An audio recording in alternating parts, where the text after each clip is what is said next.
నమస్తే, welcome to Suman TV. నేను మీ లక్ష్మి. ఒక పేషెంట్కి మెరుగైన వైద్యం అందాలి అంటే సరైన డాక్టర్ని సంప్రదించాలి. డాక్టర్ ఇచ్చే ట్రీట్మెంట్ కన్నా ముందు ఆ డాక్టర్ పేషెంట్కి ఇచ్చే ధైర్యం సగం బలాన్ని ఇస్తోంది అంటారు. నిజమే. విశాఖలో కంచరపాలెంలో ఉన్న శివకామేశ్వరి ఫిజియోథెరపీ రిహాబిలిటేషన్ సెంటర్లో ఏ పేషెంట్ని మనం టచ్ చేసినా వాళ్ళు చెప్పేది మాత్రం ఒక స్మైల్ ఇస్తారు. అంతకు మించి ఇక్కడికి మేము వచ్చినప్పుడు మా పరిస్థితి వేరు, ఇప్పుడు మా పరిస్థితి మరింతగా మెరుగుపడుతోంది, వాళ్ళు చాలా కాన్ఫిడెన్స్ వస్తుందని. ఇదంతా ఎలా సాధ్యం అంటే ఖచ్చితంగా ఒక బెటర్ ట్రీట్మెంట్ పేషెంట్కి అందాలి అంటే హైలీ ఎక్విప్మెంట్ ఉండాలి. డాక్టర్ ట్రీట్మెంట్తో పాటు అక్కడున్న స్టాఫ్ ఎవ్రీథింగ్ వాళ్ళకి మంచి పాజిటివ్ వైబ్స్ ఇవ్వాలి. సో అలాంటి పరిస్థితుల్లో ఎంతో మంది పేషెంట్కి ఒక కొత్త లైఫ్ని ఇస్తోంది శివకామేశ్వరి. సో డాక్టర్ సంతోష్ బాలాజీ గారు మనతో పాటు ఉన్నారు. డాక్టర్ గారితో మాట్లాడదాం, చాలా విషయాలు తెలుసుకుందాం. నమస్తే డాక్టర్ గారు. సార్, జనరల్ గా శివకామేశ్వరిలో GB syndrome, spinal cord injuries వాళ్ళు, లేకపోతే పెరాలసిస్, స్ట్రోక్ ఉన్న వాళ్ళు, ఇట్లా రకరకాల పేషెంట్స్ తరచుగా వస్తూనే ఉంటారు. వస్తున్నప్పుడు వాళ్ళ కండిషన్ చూస్తేనే నిజానికి వీళ్ళు ఎంత టైం పడుతుందో, వీళ్ళు మళ్ళీ నార్మల్ లైఫ్లోకి రావడానికి అని భయం వేస్తుంది మాకు. బట్ మీరు మాత్రం స్మైల్తో వెల్కమ్ చెప్పి కొంచెం టైం మాత్రం మాకు ఇవ్వండి, మిగతాది మేము సెట్ చేసి పంపిస్తామంటారు. ఏంటి కాన్ఫిడెన్స్? మెయిన్ ఏంటంటే మేడం, పేషెంట్కి మనం ఇవ్వాల్సిన కాన్ఫిడెన్స్ మేడం. మెయిన్ మనం ఎప్పుడైతే వాడికి కాన్ఫిడెన్స్ ఇస్తామో ఆటోమేటిక్గా వాడు ఇండివిజువల్గా వాడు మనసులోని ఒక కాన్ఫిడెన్స్ బిల్డప్ చేసుకొని మాతో పాటు వర్క్ చేయడానికి రెడీ అవుతాడు. మనమే కొద్దిగా వీక్గా డౌట్గా చెప్పామంటే పేషెంట్ ఇంకా దానికి డబల్గా ఆలోచించి డిప్రెస్గా ఫీల్ అవుతుంటాడు. కానీ కంపల్సరీగా ప్రతి ఒక్క పేషెంట్కి కూడా ఒక ఆల్టర్నేట్ అనేది ఉంటుంది మేడం. కంపల్సరీగా ఆ ఆల్టర్నేట్ని మనం టచ్ చేస్తూ వెళ్తుంటాం మేడం. అంటే ఈ పొజిషన్లో మనకు రికవరీ రాదనుకుంటే ఇంకా వేరే పొజిషన్లో ఉందని చెప్పి చూపించడానికి మాత్రమే శివకామేశ్వరి ఎప్పుడు కూడా వర్క్ చేస్తుంటుంది మేడం. ఎస్. సో కంచరపాలెంలో 4 ఫ్లోర్స్లో శివకామేశ్వరి రిహాబిలిటేషన్ సెంటర్ అంటే అంత హైలీ ఎక్విప్మెంట్ మన వైజాగ్లోనే ఉన్నప్పుడు మనం ఇంకెక్కడికో వెళ్ళాల్సిన అవసరం ఏముంది అనేది కూడా ఒక ధైర్యం పేషెంట్స్కి. ఏంటి సార్ మనం ఇచ్చే ట్రీట్మెంట్ కానీ ఎక్విప్మెంట్ గురించి ఏం చెప్తారు? ఎక్విప్మెంట్ ఏంటంటే మేడం, ఇప్పుడు పెరాలసిస్ పేషెంట్కి రోబోటిక్ గేట్ ట్రైనర్ ఉంది మేడం. తర్వాత స్పీచ్ థెరపీకి వోకల్ కార్డ్ స్టిమ్యులేషన్ ఉంది. తర్వాత యూరిన్ మోషన్ సెన్సేషన్ లాస్ అయిన వాళ్ళకి బ్లాడర్ అండ్ బ్లౌడర్ స్టిమ్యులేషన్స్ ఉన్నాయి మేడం. తర్వాత ఎస్లా చైర్ అని చెప్పేసి ఒక యూరిన్ ఇన్కాంటినెన్సీకి ఒక చైర్ ఉంది మేడం. తర్వాత దీంతో పాటు ఇంకేంటి పేషెంట్కి ఇప్పుడు కొత్తగా మేము శివకామేశ్వరిలోని రూఫ్ వాకింగ్ అని చెప్పేసి ఒకటి పెడుతున్నాం మేడం. అది చాలా హై ఎండ్ ఎక్విప్మెంట్, అది దాన్ని చాలా ఎక్కువ ఖర్చు పెట్టి మేము పెడుతున్నాం అన్నమాట. అంటే పేషెంట్ని ఈజీగా మనం నడిపించవచ్చు మేడం. అంటే ఏ మిషన్స్ గట్టి మనం పెట్టుకోకుండా పేషెంట్ ఇండివిజువల్గా ప్యారలైజ్ అయిన పేషెంట్ దాని మీద మనం బెల్ట్ల సాయంతో ఇండివిజువల్గా నడిచేస్తాడు మేడం. అలా నడడం వల్ల పేషెంట్కి ఏమవుతుందంటే మేడం, ఇండివిజువాలిటీ అనేది బిల్డప్ అవుతుంది మేడం. ఎప్పుడు బిల్డప్ అయిందో ఆటోమేటిక్గా తనకు తను ఒక ఐడియా వస్తుంది. అంటే తన బ్రెయిన్తో తను ఆలోచిస్తాడు మేడం. నేను ఇలా నడుస్తే నడవగలుగుతాను, నేను ఈ విధంగా వెళ్తే నేను చేయగలుగుతాను అనే విషయాన్ని కంపల్సరీగా తనకు తను ఆలోచించలే మనం చేస్తాం మేడం. ఇదే కాకుండా ఆబ్వియస్గా మనం మాకు ఉన్న ఫిజియోథెరపిస్టులు కానీ మ్యాన్ పవర్ కానీ పేషెంట్ని ఎప్పుడు ప్రొటెక్ట్ చేస్తూనే ఉంటారు. ఏదో దాని మీద మనం మిషన్ మీద పెట్టేసాం కదా అని చెప్పేసి పేషెంట్ని నెగ్లెక్ట్ చేయకుండా కంపల్సరీగా పేషెంట్ సరౌండింగ్గా ఒక 2-3 మనుషుల్ని పెట్టి ఉంచుతుంటాం మేడం.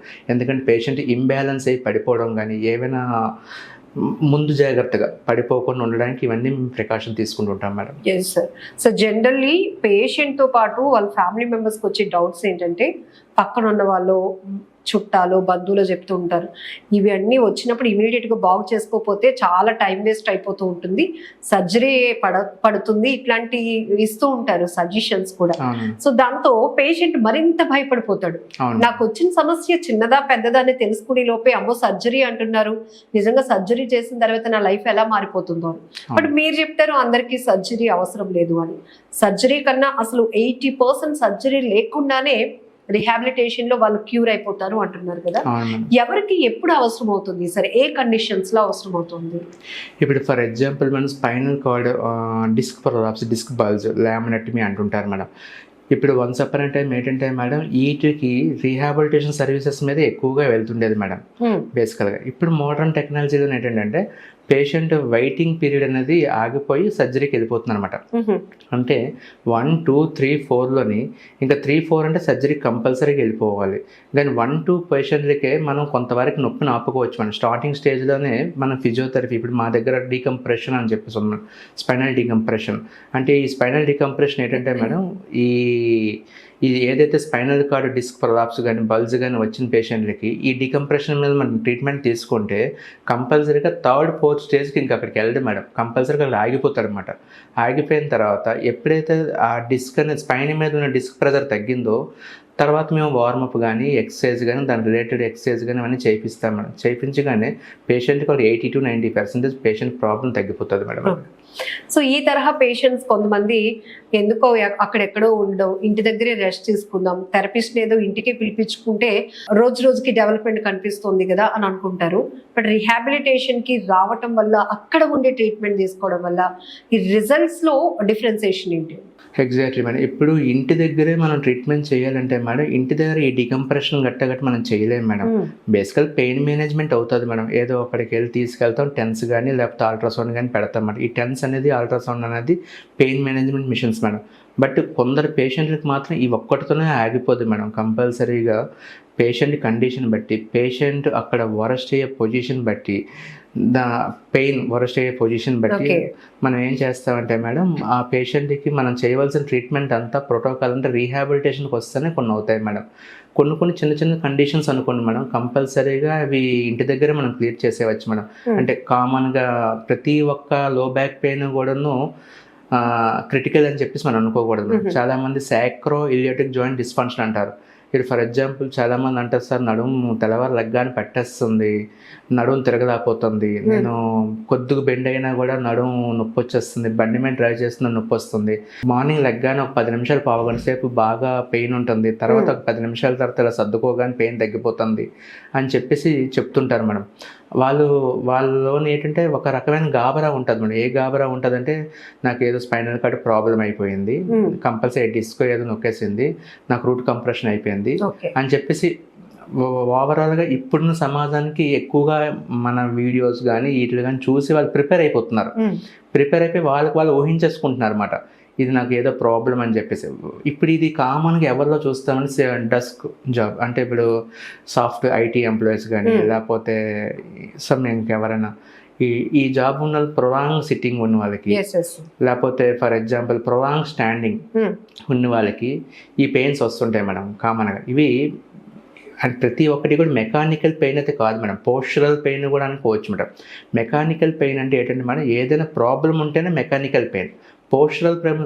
పోస్చరల్ పెయిన్ కూడా మెకానికల్ పెయిన్ లాగే, అదే అంటే పోస్చరల్ మీన్స్ అంటే మనం నించున్న దాన్ని బట్టి, మనం కూర్చున్న దాన్ని బట్టి కూడా మనకి పెయిన్స్ వస్తుంటాయి మేడం. అవి చిన్న పెయిన్స్, అవి మనం కరెక్ట్ చేసుకుంటే తగ్గిపోతాయి మేడం. నేను నా దగ్గర చాలామంది పేషెంట్స్ వస్తారు మేడం.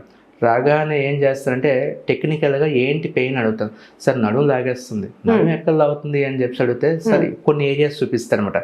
ఓకే నీకు ఇది లాగుతుంది కదా, వాడికి మనం ఏం చెప్తామంటే, పేషెంట్కి ఏం చెప్తామంటే, మీరు భయపడకండి, నేను చేస్తాను, నేను ఒక సిట్టింగ్ చేస్తాను, దాంట్లో మీకు ఏమైనా రిజల్ట్ వచ్చిందంటే ఇంకొక 2-3 సిట్టింగ్స్ చేద్దాం, దాంట్లో ఏమైనా రిజల్ట్ రాకపోతే ఒక పర్టికులర్గా ఒక న్యూరో సర్జన్ దగ్గరికి కానీ న్యూరో ఫిజిషియన్ దగ్గరికి వెళ్ళి ఒపీనియన్ తీసుకుని వస్తారు అని చెప్తాను మేడం.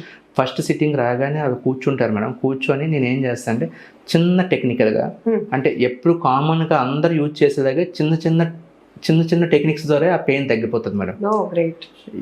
ఏం చేశారండి ఇలా తగ్గిపోయింది? అదేంటి సార్, ఉదయం నుంచి మొన్నటి నుంచి ఇంత పెయిన్ తో ఉన్నాను, క్షణాల్లో రిలీఫ్ వచ్చిందంటారా? అంతే మేడం, అలాగే అంటారు హ్యాస్టీజ్గా. ఏంటి ఇలా తగ్గిపోయింది, అసలు ఏంటి, అసలు నేనేం చేయలేదు, నేను కాలు ఊపాను చెయ్యి ఊపాను తగ్గిపోయింది ఎందువల్ల అని చెప్పి అంటే, సార్ మీరు పోస్చర్ కరెక్షన్ అనేది ముందు మెయింటైన్ చేసుకోండి. మనం పోస్చర్ని కరెక్ట్గా నించుని పెట్టుకోవడం, పోస్చర్ని కరెక్ట్గా మెయింటైన్ చేసుకుంటే ఇలాంటి పెయిన్స్ అని ఉండవు మేడం. తర్వాత ఇంకోటి ఏంటంటే ఏజ్ ఆఫ్ 40 ఇలాంటి పెయిన్స్ కామన్గా ఇప్పుడు చాలామంది ఇప్పుడు కొత్తగా ఫాస్టింగ్ చేయడం అని చెప్పేసి, డైటింగ్ అని చెప్పేసి కొందరు స్టార్ట్ చేస్తున్నారు మేడం. దానివల్ల ఏమవుతుందంటే అక్కడ మజిల్ అనేది ఏదైతే ప్రోటీన్ అబ్జర్ప్షన్ ఇలాంటివి తీసుకోవడం అంటే అబ్జార్ప్షన్ క్యాపబిలిటీ అనేది కోల్పోతుంది మజిల్. ఎప్పుడు కోల్పోతుందో మజిల్ మనకు తెలియకుండానే ఫెటిక్ అయిపోతుంటుంది. ఫెటిక్ అయిపోయిన తర్వాత అది ఎప్పుడు ఫెటిక్ అయిందో స్పైనల్ కూడా అక్కడ స్పైన్ కరెక్ట్గా పట్టుకోవడం మానేస్తుంది అనమాట. వెట్టిబ్రాస్ మీన్స్ అక్కడ వెన్నెముక ఉన్న దుమ్ములు అనమాట పట్టుకోవడం మానేస్తుంది. ఎప్పుడు పట్టుకోవడం మానేస్తుందో ఆ వెట్టిబ్రాస్ అనేవి ఇర్రెగ్యులర్ అలైన్మెంట్కి వచ్చేస్తాయి మేడం. అంటే ఇర్రెగ్యులర్ అలైన్మెంట్ అంటే పెద్ద డిస్ప్లేస్మెంట్ కాదు, జస్ట్ 0.5 mm ఇలాగ డిస్ప్లేస్ అవుతుంటాయి మేడం. ఎప్పుడైతే అలా డిస్ప్లేస్ అయ్యావో ఏమవుతుందంటే మేడం మజిల్స్ ఏదైతే మజిల్ వీక్ అయ్యిందో ఆ మజిల్ అనేది విడిచిపెడుతుంది, కానీ మిగతా మజిల్ అన్నీ దీనివల్ల ఎఫెక్ట్ అయ్యి దాన్ని కరెక్ట్ చేయడానికి పనిచేస్తుంటాయి అన్నమాట. పనిచేస్తూ ఏదైతే ప్రైమరీ కాంప్లికేషన్ కానీ సెకండరీ కాంప్లికేషన్ అనేది ఎక్కువగా ఎఫెక్ట్ చూపిస్తుంటుంది. ప్రైమరీ ఎప్పుడు 1% మేడం, సెకండరీ కాంప్లికేషన్ మాత్రం 99% అనమాట. మేము ఎప్పుడు కూడా మా దగ్గరకు వచ్చే పేషెంట్కి ముందు సెకండరీ కాంప్లికేషన్ తగ్గిస్తాం మేడం, తర్వాత ప్రైమరీ కాంప్లికేషన్ తగ్గిస్తాం మేడం. Great sir. ఇప్పుడు కైరో థెరపీ చూస్తున్నాం కదా, బోన్స్ సెట్ చేస్తున్నారు ఇట్లా తిప్పి అలా తిప్పి, దానివల్ల వర్కౌట్ అవుతుందా? మీరు కూడా చేస్తూ ఉంటారు కదా, అది ఎవరికి అవసరం అవుతుందా ఆ తరహా థెరపీ? నేను కూడా మా ప్రొఫెషనల్ కైరో ప్రాక్టీషనర్ మేడం. నేను కైరో ప్రాక్టీస్ని నేర్చుకున్నాను అనమాట, హైదరాబాద్లో నేర్చుకున్నాను. నేను చాలా వర్క్షాప్లకి అటెండ్ అయ్యాను, అన్నీ చేస్తున్నాను. ఇప్పుడు ఆల్మోస్ట్ నేను రోజుకి ఒక 4-5 పేషెంట్లు కంపల్సరీగా నా ట్రీట్మెంట్లో కైరో ప్రాక్టీస్ చేస్తుంటాను. బట్ ఏంటంటే మేడం కైరో అనేది ఎవరెవరు చేయాలంటే మేడం పోస్చర్ బాగున్న వాళ్ళకి, పోస్చర్ అలైన్మెంట్ గురించి, బోన్ సెట్టింగ్ గురించి కైరో చేయాలి మేడం. అయితే దీంట్లో కూడా కొన్ని కాంట్రాఇండికేషన్స్ మేడం, డిస్క్ ప్రొలాప్స్ కానీ, లెగ్మెంట్ లాక్సిటీ కానీ. అంటే లెగ్మెంట్ లాక్సిటీ అంటే అక్కడున్న పర్టికులర్గా ఆ స్పైనల్ కార్డ్ పక్కన కండరాలకి బలం పోయి వీక్గా ఉన్న వాళ్ళకి కానీ, మళ్ళీ అంటే ఎక్కువ క్రానిక్ పెయిన్ ఉన్నది కానీ మనం కైరో అనేది సజెస్ట్ చేయకూడదు మేడం. అలా చేసామనుకోండి మేడం ఇంకా ఓవర్గా స్ట్రెచ్ అయిపోతాయి అన్నమాట. లెగ్మెంట్ అనేది ఓవర్గా స్ట్రెచ్ అయిపోయి ఆ రోజుకి మాత్రం హ్యాపీగా ఉండొచ్చు, కానీ ఆ నెక్స్ట్ రోజు నుంచి పెయిన్ ఎక్కువ అవుతుంటుంది. అలా లేకుండా నా దగ్గరకు వచ్చే పేషెంట్ ముందే నేను ప్రొఫెషనల్గా అసెస్మెంట్స్ తీసుకుంటాను. పేషెంట్ లెగ్మెంట్ ఎలాగుంది, డిస్క్ ఎలాగుంది, 1-2 సార్లు ఎంఆర్ఐస్ గట్రా చూసుకుంటాను. న్యూరాలజిస్ట్ ఒపీనియన్ తీసుకుంటాను, న్యూరో సర్జన్ ఒపీనియన్ తీసుకుంటాను. తీసుకొని వీళ్ళకి ఇలాగ వెళ్ళొచ్చా లేదని చెప్పేసి ఒక 2-3 సార్లు క్రాస్ చెక్ చేసుకొని పేషెంట్ మీద నేను ట్రీట్మెంట్ ఇంప్లిమెంట్ చేస్తాను మేడం. అంటే బిఫోర్ కైరోథెరపీ మనకి ఏమైనా టెస్ట్లు అవసరం అవుతుంటాయి కదా సార్? కంపల్సరీగా కైరోథెరపీ ముందు పోస్చర్ మనం అసెస్మెంట్ తీసుకోవాలి మేడం. తీసుకొని ఒక ఎంఆర్ఐ ఒపీనియన్ తీసుకోవాలి, న్యూరో సర్జన్ ఒపీనియన్ తీసుకోవాలి, తీసుకొని అప్పుడు వెళ్ళాలి మేడం. సార్ ఇప్పుడు ఈ పెరాలసిస్ స్ట్రోక్ ఉన్న వాళ్ళు చూస్తూ ఉంటాం కదా, వాళ్ళకి ట్రీట్మెంట్ ద్వారా కొంత బెటర్ డెవలప్మెంట్ ఉన్నా కూడా వాళ్ళ పాస్చర్స్ ఈజీగా కనిపెట్టవచ్చు, వాకింగ్ స్టైల్ కానీ ఇట్లా రకరకాలుగా. ఈ తరహా పేషెంట్స్కి రిహాబిలిటేషన్ ద్వారా వచ్చే అడ్వాన్స్ ట్రీట్మెంట్ ఏంటి మేడం? పెరాలసిస్ పేషెంట్కి కంపల్సరీగా ఎలాంటి పేషెంట్ కానీ 80% రికవరీ ఉంటుంది మేడం. 80 కాదు, నేను 80 అని చెప్తున్నాను, కొంత 90% కూడా ఉంటుంది. బట్ ఏంటంటే మేడం పేషెంట్ మనం సపోర్ట్ చేసే బట్టి, పేషెంట్ అటెండర్స్కి పేషెంట్కి ఇచ్చే ఫీడ్బ్యాక్ బట్టి మనకి రికవరీ వస్తుంది మేడం. అంటే ఇప్పుడు మనం ఇండియన్స్ ఏమైపోయారంటే మనం దేన్నైనా వెయిట్ చేయడం అనేది అసలు విడిచిపెట్టేశారు మేడం. అంటే మన ఇండియన్స్కి వెయిటింగ్ అంటే అసలు ఇష్టం ఉండదేమో మేబీ. దానివల్ల ఏమవుద్దంటే మేడం వాళ్ళకి ఇమీడియట్గా కావాలంటారు. ఇమీడియట్గా కావాలనుకుంటే మాత్రం ఏది రాదు మేడం, క్వాలిటీ రిజల్ట్ రాదు అసలు. దాన్ని వెయిట్ చేస్తే మైండ్ పెట్టి చేస్తే కంపల్సరీగా పేషెంట్ రికవరీ అనేది వస్తుంది మేడం. మనం ఫాస్ట్గా చేయడం వల్ల కూడా ఏమవుద్దంటే మేడం కొందరికి స్టిఫ్నెస్ ఫామ్ అయిపోతుంది మేడం. ఫస్ట్ 10 days చాలా ఫాస్ట్గా చేసేస్తారు మేడం, తర్వాత నుంచి అలసిపోయిన ఇంకా నాకు వద్దు నేను చేయదని అంటాడు. ఎప్పుడైతే ఈ ఫస్ట్ 10 days చేస్తాడో ఆ టైంలో మజిల్ టోనింగ్ని ఎక్కువగా గెయిన్ చేసేస్తాడు. ఎప్పుడైతే విడిచిపెట్టేస్తాడో అక్కడ ఏమవుతుంది మేడం మజిల్ స్టిఫ్నెస్ పెరిగిపోతుంది మేడం. దాన్నే స్పాసిటీ అంటారు మేడం. అలా చేయకూడదు మేడం. స్లో అండ్ సస్టైన్గా కంపల్సరీగా మజిల్ని మనకి ఏదైతే ఉందో దాని ఎగనిస్ట్ యాంటోగోనిస్ట్ అని చెప్పేసి మా టర్మ్లో అంటారు మేడం. అంటే ముందు చేతికి ముందు వెనక, కాలుకి ముందు వెనక 2 మజిల్స్ని కూడా బ్యాలెన్స్ చేస్తూ ట్రీట్మెంట్ చేయాలి మేడం. తర్వాత ఇప్పుడు పెరాలసిస్ వాళ్ళు కంపల్సరీగా ఏం చేస్తారంటే మేడం మనం మెయిన్ కాన్సన్ట్రేషన్ ఎట్లా వెళ్ళగానే ఇప్పుడు ఫర్ ఎగ్జాంపుల్ మీరు పట్టుకోండి అనగానే చేయి దగ్గర తెచ్చుకోవడం, ఇవన్నీ మనం డైలీ రొటీన్ లైఫ్లోని ఈ క్లోజింగ్ యాక్టివిటీ అనేది చాలా ఎక్కువగా ఉంటుంది మేడం. మనం ఎప్పుడు కూడా క్లోజింగ్ని ఎంటర్టైన్ చేయకూడదు మేడం. ఇప్పుడు ఓపెనింగ్నే మనం ఎంకరేజ్ చేస్తుండాలి మేడం. ఓపెనింగ్ ఎంకరేజ్ చేయడం వల్ల ఏమవుతుందంటే మేడం, రియల్ లైఫ్లోని క్లోజింగ్ ఉన్నంత స్ట్రాంగ్ ఓపెనింగ్ ఉండదు మేడం. మనం ఓపెనింగ్ సో మనకి ఇట్లా క్లోజ్ లోనే మన ఎక్కువ పవర్ ఉంటుంది ఉంటుంది. అంతే మేడం, ఓపెనింగ్ లో ఉండదు. అందుకే మనం ఏం చేయాలంటే ఏదైతే వీక్ గా ఉందో ముందు దాన్ని మనం రీఎడ్యుకేషన్ అండ్ టోనింగ్ తీసుకొచ్చిన తర్వాత క్లోజింగ్ నేర్పాలన్నమాట.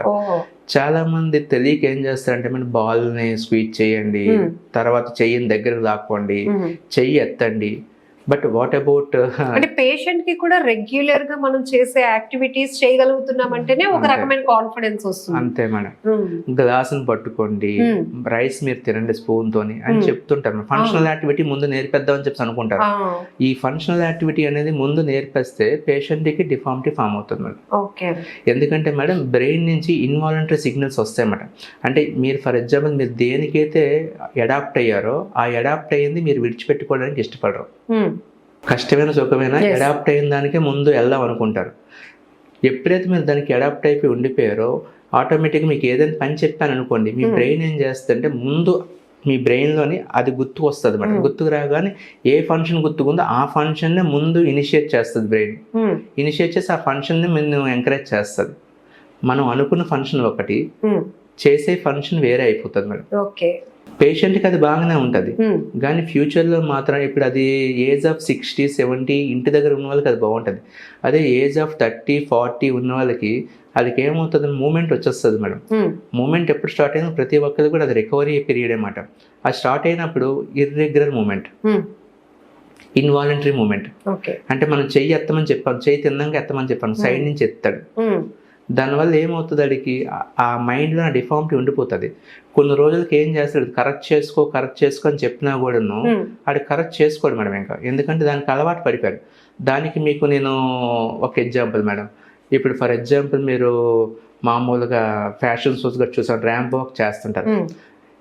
ఎప్పుడు కూడా వాళ్ళు నార్మల్ లైఫ్లో చూస్తే మామూలుగా నడుచుకుని వెళ్తారు. అలాంటి వాళ్ళని మీరు ట్రైనింగ్కి వెళ్ళి ర్యాంప్ వాకింగ్ చేయండి అంటే వాళ్ళు ఎప్పుడు కూడా ర్యాంప్ వాకింగ్ ఇమీడియట్గా రాదు మేడం. కొన్ని నెలలు తరబడి వాళ్ళు ప్రాక్టీస్ చేస్తూ ర్యాంప్ వాక్ వస్తుంది.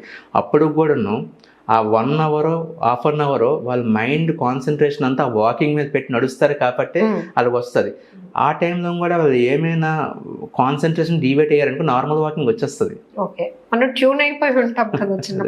అదే మేడం.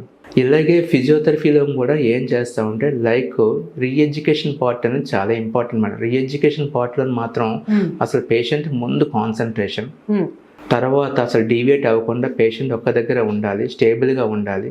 పేషెంట్ ఎంకరేజ్మెంట్, పేషెంట్ సైకలాజికల్గా అండ్ ఫిజికల్గా కాన్ఫిడెంట్గా ఉండాలి మేడం. ఉంటే పేషెంట్ కంపల్సరీగా 80 to 90% రికవరీ వస్తుంది మేడం. శివకామేశ్వరికి వచ్చి ప్రతి పేషెంట్ని మీరు ఒక ఛాలెంజ్గా తీసుకుంటారు. ఒక టైంలో ఈ పర్సన్లో ఇంత హ్యూజ్ రెస్పాన్స్ రావాలి, రిజల్ట్ చూపించాలి అనేది మీ టార్గెట్ ఉంటుంది. బట్ మీకే హార్ట్ టచింగ్ అనిపించిన ఏదైనా ఒక కేస్ స్టడీ గురించి చెప్తారా? నెల్లూరు నుంచి మేడం రీసెంట్గా మీ సుమన్ టీవీ చూసే ఒక పేషెంట్ నాకు ఫోన్ చేశారు నెల్లూరు నుంచి. ఆ అబ్బాయి ఏంటంటే మేడం సర్కస్ చేస్తుంటాడు రోడ్డు మీద, తాడు కట్టుకొని తాడు మీద బ్యాలెన్సింగ్ చేస్తూ నడుస్తుంటాడు మేడం. ఆయన ఎప్పుడో ఒక 7 months బిఫోర్ చేస్తూ బ్యాలెన్స్ మిస్ అయిపోయి ఆ తాడు మీద నుంచి పడిపోయాడు. సర్వైకల్ కార్డ్ ఇంజురీ అయింది. ఇలాగ మన సుమన్ టీవీలో చూసి కంపల్సరీగా వాళ్ళు ఏం చేశారంటే మనకు ఫోన్ చేశారన్నమాట. కనెక్ట్ అయ్యి ఫోన్ చేశారు, సార్ సంతోష్ గారు ఎలాగుంది అని. నాకు ఒక 1 month నుంచి ఫోన్ చేస్తున్నారు వాళ్ళు. సార్ రికవరీ వస్తుందా రాదా, చేయగలుగుతాం లేదా, మా అబ్బాయి నడుస్తా లేదా. వాళ్ళ ఫాదర్ అన్నమాట. అన్ని డౌట్స్ ఫోన్లోనే దగ్గర ఒక నాకు రోజు తప్పించి రోజు ఫోన్ చేయండి. నేనే ఒకసారి ఎందుకంటే ఎన్నిసార్లు ఫోన్ చేస్తారు, మీరు రావాలంటే రండి లేకపోతే లేదు అని చెప్పేసి ఎన్నోసార్లు చెప్పేవన్నమాట. లేదు సార్ మేము మీకు ఫోన్లో మాట్లాడుతున్నాం కానీ మా పొజిషన్ వేరు, మేము రోడ్ సైడ్ సర్కస్ చేసుకునే వాళ్ళం, మాకు అసలు ఏమీ లేదు అసలు నిజంగా. మాకు ఈ సర్కస్ చేసి సంపాదించిన మనీతోనే మా అబ్బాయికి జీవనాధారం పోషణాధారం పెట్టాలి.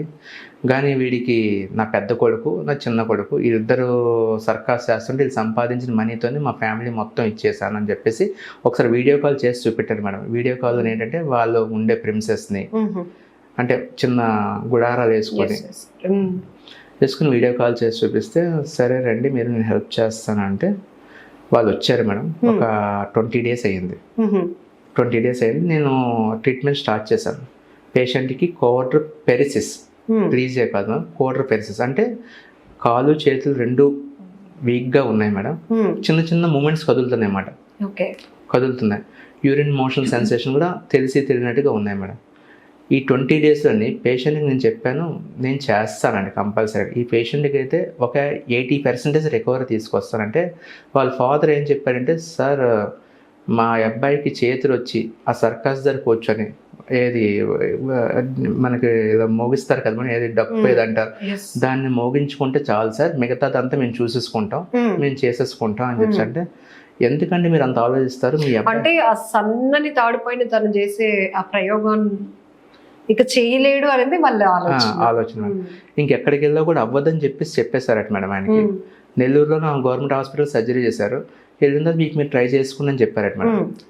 అంటే మీరు అది చేసుకుని పక్కన కూర్చుంటే చాలు, మిగతాదంతా మేము చూసుకుంటామండి. ఇంక ఈ అబ్బాయికి ఎలాగో మ్యారేజ్ అవ్వదు కదా, ఇంకా వాళ్ళ తమ్ముడిని మేము ఎర్నింగ్ పాయింట్ చూసుకున్నట్టే మీరు వర్రీ అవ్వకండి, మీ అబ్బాయి అంతకంటే బాగానే వస్తాడని చెప్పాను మేడం. చెప్పిన తర్వాత ఈరోజు ఈ 20 daysలోని ఆ అబ్బాయి ఏంటంటే మేడం ఇప్పుడు స్టిక్ పట్టుకుని నడుస్తున్నాడు. ఇంకా వాళ్ళ మదరు వాళ్ళ ఫాదరు చాలా పెద్దవాళ్ళు మేడం. వాళ్ళు వచ్చేసి నా దగ్గర రావడం కూడా ఎలాగ వచ్చారంటే మేడం, ఒక ఆటోలోని చిన్న కోతి పిల్లని, తాడుని, ఆ బుట్టల్ని, ఆ గుడారాలని అంతా పట్టుకుని వచ్చేసారు మేడం నా క్లినిక్కి. వచ్చేసి ఇదేంటి ఇలాగ వచ్చారు మీరు అని అంటే, లేదండి మా అబ్బాయిని ఇక్కడ జాయిన్ చేస్తాము, మరి మీకు నేను ఎంతో కొంత పే చేయాలి కదా, ఇక్కడెక్కడో చేసుకొని ఇక్కడే ఎర్నింగ్ చేసుకొని మీకు నేను ఇవ్వాలి కదా అని చెప్పేసి నాకు చెప్పారు. సరే నాకు అప్పుడే ఏంటి ఇలాగా అసలు అని చెప్పేసి వీళ్ళకి ఎంత తక్కువైతే అంత తక్కువలో తీసుకుని హెల్ప్ చేద్దాం అని చెప్పేసి నేను ఫస్ట్ అయితే ఇనీషియల్గా పేషెంట్ని అసలు మనీ అయితే డిమాండ్ చేయలేదు మేడం. చూద్దాంలేండి, మీ భోజనానికి మాత్రం ముందు పెట్టుకోండి, మీ అబ్బాయికి రికవరీ ఇచ్చిన తర్వాత నేను చేద్దామని చెప్పి. అంటే ఆ అబ్బాయి వాకర్ పట్టుకొని నడుస్తుంటే వాళ్ళ ఫాదర్ నాకు తెలియకుండానే సీక్రెట్గా తీసుకొని, వాళ్ళకి ఆ మొగమాటం కాదు మేడం, వాళ్ళు ఎక్కువ ఇస్తున్నారో తక్కువ ఇస్తున్నారో తెలియదు, వచ్చేసి నాకు సీక్రెట్గా తీసుకొచ్చి ఒక పేపర్లో చుట్టేసి నాకు, సార్ తీసుకోండి సార్, తీసుకోండి సార్, మీరు చేసింది మర్చిపోం సార్ అని చెప్తూ, ఆవిడ నాకంటే పెద్ద ఆవిడండి, ఆవిడ మదర్ వచ్చేసి డైరెక్ట్గా నాకు కాలు మీద పడిపోయి, ఎందుకమ్మా ఇలా చేస్తారు మీరు, అసలు అవసరం లేదు, నా పని నేను చేశాను కదా, మీ అబ్బాయికి ఇంకా బాగానే అవుతుంది, ఈ కర్ర కూడా విడిచిపెట్టి నడుస్తాడు, సింగిల్ కర్ర పట్టుకొని నడుస్తాడు, అంతవరకు నేను తీసుకొస్తున్నానంటే ఇంకా వాళ్ళు ఫాదరు మదర్ ఇద్దరు బోరుమని ఏడుపు. మీరు అలా చెప్తుంటుంటే ఏదోలాగా ఉంది సార్ నిజంగా. అసలు ఇది ఒక్క కేస్ స్టడీ గురించి వింటేనే టీయర్స్ వస్తున్నాయి. ఇట్లాంటివి చాలా ఉంటాయి. చదువుకునే పిల్లలు, ఉద్యోగాల కోసం ప్రయత్నిస్తున్న పిల్లలు ఇలా వెళ్తూ అలా యాక్సిడెంట్లో కాళ్ళు చేతులు విరగొట్టుకోవడము, లేకపోతే ఈ డిస్క్ ప్రాబ్లం రావడము, స్పైనల్ ఇష్యూస్ రావడము, ఇట్లాంటివి చాలా చూస్తుంటాం సార్. ఫస్ట్ పేరెంట్స్ని వాళ్ళలో మనోధైర్యం నింపడం చాలా పెద్ద కష్టం అవుతుంది కదండి. అంటే రెగ్యులర్గా మీకు ఇది ప్రాక్టీసే, కానీ వాళ్ళకి అంటే ఒక ఫ్యామిలీకి మీరు ఒక లైఫ్ ఇవ్వాలి, అంత పెద్ద challenge. So GB syndrome cases చూస్తున్నాము, చిన్నపిల్లల్లో వస్తుంది. అసలు వాళ్ళకి రిహాబిలిటేషన్లో ఉంచి అంత బెటర్ ట్రీట్మెంట్ ఇవ్వడం అనేది కూడా పెద్ద టాస్క్. ఎందుకు వస్తుంది సార్ అసలు జీబీ సిండ్రోమ్? జీబీ సిండ్రోమ్ అనేది ఇప్పుడు ఈ మధ్యన ఏమవుతుందండి మేడం, ఏదో పురుగు కుడుతుందని చెప్పేసి ఒకటి డిస్ఇన్ఫెక్షన్స్ వల్ల, సరౌండింగ్స్ నీట్గా లేకపోవడం వల్ల ఈ ఇన్ఫెక్షన్ వస్తుంది. ఫస్ట్ 3 రోజులు 4 రోజులు బాగా హై ఫీవర్ వస్తుంది. ఫస్ట్ మనకి చేతులు అంటే మన బాడీలో ఏదైతే చివరి భాగం ఉందో దానికి ముందు ప్యారలైజ్ వస్తుంది మేడం, అంటే చేతులు కాలు ముందు, దానికి గ్లవ్ అండ్ సాక్స్ సింటమ్స్ అంటాం మేడం. ఆ టైంలో మనం ఐడెంటిఫై చేసి ఇమీడియట్గా న్యూరాలజిస్ట్ కానీ దగ్గర తీసుకెళ్ళి కన్సల్ట్ చేస్తే వాళ్ళు అక్కడ వరకు సజెస్ట్ చేసి అక్కడికి ఆపుతారు మేడం. ఆ టైంలో మనకు తెలియదు, పిల్లలు ఏం చెప్పలేరు కదా మేడం, నాకు ఇక్కడ తిమ్మిరి వస్తుంది, మంట వస్తుంది, కామన్గా అనుకుంటారు, ఎక్కడ పడిపోయాడో ఏదో అనుకొని చెప్పి అనుకుంటుంటారు. మన ఇనీషియల్గా మనం అది ఐడెంటిఫై చేయగలిగితే మేడం కంపల్సరీగా ఆ ప్రాబ్లమ్ని అక్కడ వరకు మనం ఆఫ్ చేసేయచ్చు మేడం. ఎప్పుడైతే ఐడెంటిఫికేషన్ అంటే పేరెంట్స్ కానీ పిల్లలు కానీ ఎప్పుడైతే ఐడెంటిఫికేషన్ మిస్ అయిపోతారో వాళ్ళు ఇంకా వెంటిలేటర్ మీద కానీ ఐసీయూలో కానీ చేరిపోతారు మేడం. ఎందుకంటే దాని యొక్క ప్రాబ్లం ఎక్కువ చూపిస్తుంటుంది మేడం. అలాంటి వాళ్ళకి ఫిజియోథెరపీ అనేది చాలా ఇంపార్టెంట్ మేడం. అలాంటి వాళ్ళకి కూడా మంచి రికవరీ వస్తుంటుంది.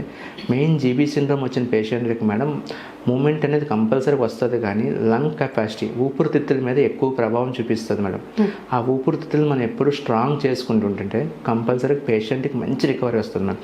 అయితే చిన్నపిల్లలు అంటారంటే చిన్నపిల్లలు ఏజ్ ఆఫ్ 10-15 పిల్లలకు కూడా జీబీ సిండ్రోమ్ వస్తుంది మేడం. ఏజ్ ఆఫ్ 20కి ఏజ్ ఆఫ్ 10-15కి ఏంటంటే డిఫరెన్స్ మేడం. ఏజ్ ఆఫ్ 20 అనేవాడు మనం చెప్పిన మాట ప్రతి ఒక్కటి వింటాడు. ఏజ్ ఆఫ్ 10-15 అనేవాడు వినడు. వినకపోవడం వల్ల ఏమవుతుందంటే మేడం డిఫార్మిటీస్ ఫామ్ అయిపోతాయి. ఎందుకంటే చిన్నపిల్లలు ప్రతి ఒక్కటి భయంగా ఉంటుంది. ఈ పెద్దవాళ్ళు అనుకోండి ఇలా చేస్తే మీకు ఇలా వస్తుందండి ట్రీట్మెంట్, ఈ రికవరీ వస్తుందంటే వాళ్ళకి అర్థం చేసుకుంటారు, సపోర్ట్ చేస్తారు. ఈ చిన్నపిల్లలు సపోర్ట్ చేయరు. దానివల్ల ఏమవుతుందంటే మాత్రం వాళ్ళకి డిఫార్మిటీస్ రావడం, కొద్దిగా నడుస్తున్నా కూడా కాలు వంకరో చేయి వంకరో రావడం అది చేస్తారు. అది దాన్ని మనం ముందు నుంచి ఐడెంటిఫై చేసుకొని పిల్లలకి మెంత్ కౌన్సిలింగ్ ఇవ్వాలి మేడం.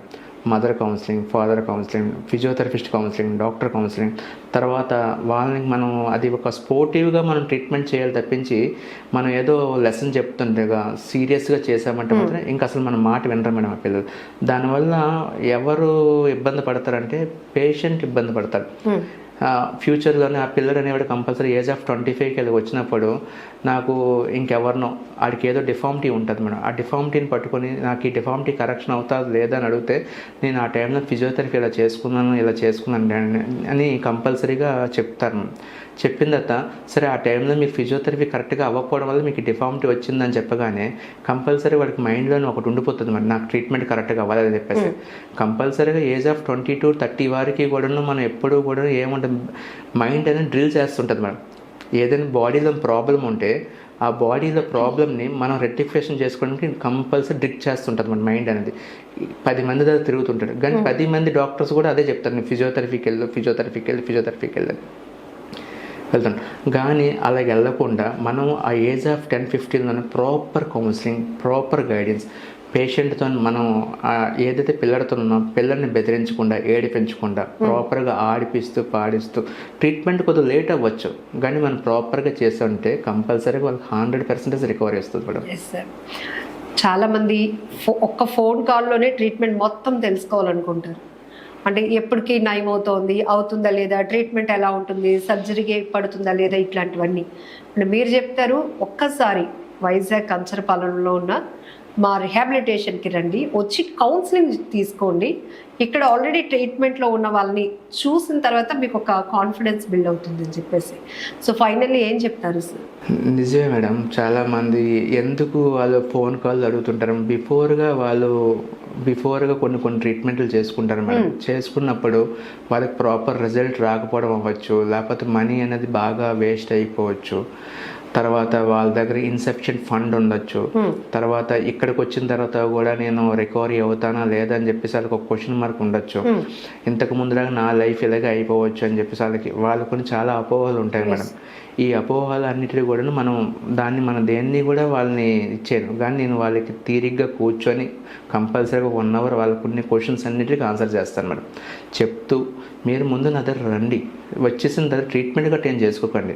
అసలు ట్రీట్మెంట్ కూడా మీరు మనీ ఏం పే చేయకండి. ముందు ఒక 2 days 5 days చూడండి అసలు మీ అబ్బాయికి ఏం కదులుతుంది అసలు రికవరీ వస్తుందా రాదా అని చెప్పేసి మీరే ఒక క్లారిటీకి రండి. వచ్చిన తర్వాత అప్పుడు మనం ప్రాపర్గా ట్రీట్మెంట్లో ఫుల్ ఫ్లెజ్డ్గా వెళ్దామని చెప్తున్నాం మేడం. చెప్తున్నప్పుడు అవునా అయితే మీరు ఒక 1 week చేస్తారా, 10 days చేస్తారా ట్రీట్మెంట్ అని అంటే ఒక 1 week రండి అని చెప్తాం మేడం. అలాగే అన్నట్టుగా 1 week వస్తారు మేడం. చాలామంది అంటే నాకు వచ్చిన ఫోన్ కాల్స్లోని ఒక 100 ఫోన్ కాల్స్లోని ఆల్మోస్ట్ 50-60% కంపల్సరీగా నన్ను టెస్ట్ చేయడానికి వస్తారు. నన్ను టెస్ట్ చేయడానికి వచ్చి నా ట్రీట్మెంట్ చూస్తారు, ఇవన్నీ చూస్తారు. చూసిన తర్వాత ఆఫ్టర్ 1 week తర్వాత సార్ నేను అనుకోలేదు సార్, నిజంగా మీ దగ్గరికి ఎందుకు వచ్చాను, ఎందుకు వెళ్ళిపోతున్నాను అనుకున్నాను. ఫస్ట్ 2 days అసలు నాకు మా అబ్బాయికి ఇలా రాదనుకున్నాను, మా ఫాదర్కి ఇలా రాదనుకున్నాను, ఇలా జరుగుతుంది అనుకోలేదు, నేను చాలా వేస్ట్ చేసుకున్నాను సార్ టైం. ఇప్పుడు ఏంటి సార్ తర్వాత ప్రొసీజర్ ఏంటి సార్ అని చెప్పేసి 1 week తర్వాత కూర్చొని మాట్లాడడం మొదలు పెడతారు మేడం. సో నాలెడ్జ్ గెయిన్ అవుతుంది అంతే. నేనేం చేస్తాను పేషెంట్ని ఎప్పుడు కూడా ఇన్ ఫ్రంట్ ఆఫ్ పేషెంట్, ఇప్పుడు వచ్చే పేషెంట్ని ఎప్పుడు కూడా పక్కనున్న పేషెంట్ని కూర్చొని చేపిస్తాను మేడం.